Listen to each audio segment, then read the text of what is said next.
Depuis la nuit des temps, l'humanité se pose la même question. Dieu existe-t-il? C'est une question qui résonne au plus profond de nous. Elle traverse les cultures et les époques. Certains croient avec ferveur. D'autres doutent avec sincérité. Et beaucoup cherchent des réponses. Dans cet esprit de recherche respectueuse, nous allons explorer ensemble cette question fondamentale. Notre but n'est pas de convaincre par la force. Il ne s'agit pas non plus d'imposer une croyance. Nous voulons simplement réfléchir ensemble, avec ouverture et bienveillance. Laissez-vous toucher par la grandeur de l'univers et la profondeur de la question. Ouvrez votre esprit à la possibilité d'une présence divine. Et ensemble, explorons les indices qui pourraient éclairer notre chemin. Lorsque nous levons les yeux vers le ciel nocturne, nous sommes émerveillés par l'immensité de l'univers. L'ordre complexe des étoiles, la précision des lois physiques, la beauté stupéfiante des galaxies lointaines, tout cela suggère une intelligence à l'œuvre. Comment expliquer autrement la finesse de l'équilibre qui permet à la vie d'exister sur notre planète? Au-delà de l'univers physique, nous ressentons tous un besoin profond de sens, un désir d'absolu qui transcende notre existence matérielle. Ce besoin spirituel, inhérent à la nature humaine, suggère que nous sommes faits pour quelque chose de plus grand que nous-mêmes. Comme si une partie de nous aspirait à se reconnecter à sa source divine. Et puis il y a la Bible, un livre ancien qui a traversé les siècles en transmettant un message d'amour, d'espoir et de rédemption. Son influence intemporelle, sa capacité à toucher les cœurs et à transformer des vies, témoignent d'une puissance qui dépasse les mots. Si Dieu existe, ne serait-il pas logique de lui rendre gloire?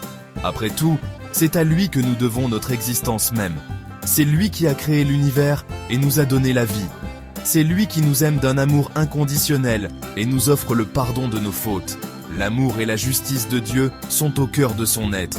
Il nous aime tels que nous sommes, dans toute notre imperfection. Et il désire notre bonheur et notre épanouissement. Sa justice ne vise pas à nous punir, mais à restaurer l'harmonie et la paix dans le monde. Dieu nous offre aussi une espérance pour l'avenir. Une promesse de vie éternelle dans un monde débarrassé de la souffrance et de la mort.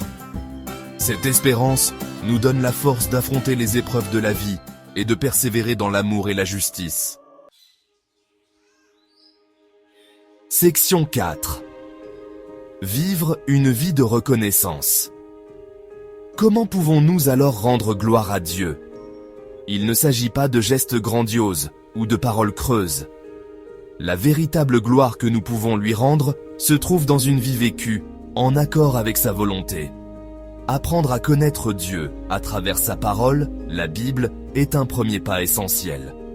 En méditant sur ses enseignements, nous découvrons sa personnalité, son amour pour nous et son plan pour notre vie. Vivre selon les valeurs que Dieu nous enseigne est une autre manière de lui rendre gloire. L'amour, la compassion, le pardon, la justice, la générosité, toutes ces qualités reflètent la nature même de Dieu. Enfin, partager notre foi avec respect et humilité est une façon de témoigner de l'amour et de la grâce que nous avons reçus. Il ne s'agit pas d'imposer nos croyances aux autres, mais plutôt d'ouvrir un dialogue et de partager notre expérience personnelle.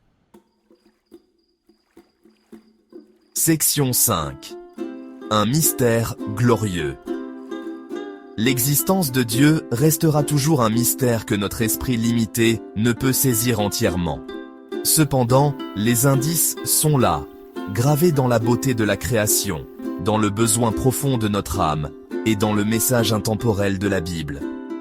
Rendre gloire à Dieu n'est pas un fardeau, mais une joie. C'est reconnaître la source de notre être, l'auteur de toute beauté et de toute bonté. C'est vivre une vie remplie de sens, d'amour et d'espérance. Alors, ouvrons nos cœurs à la possibilité de l'existence de Dieu. Cherchons-le avec sincérité et humilité, et laissons sa présence transformer nos vies, pour que nous puissions refléter sa gloire dans tout ce que nous faisons.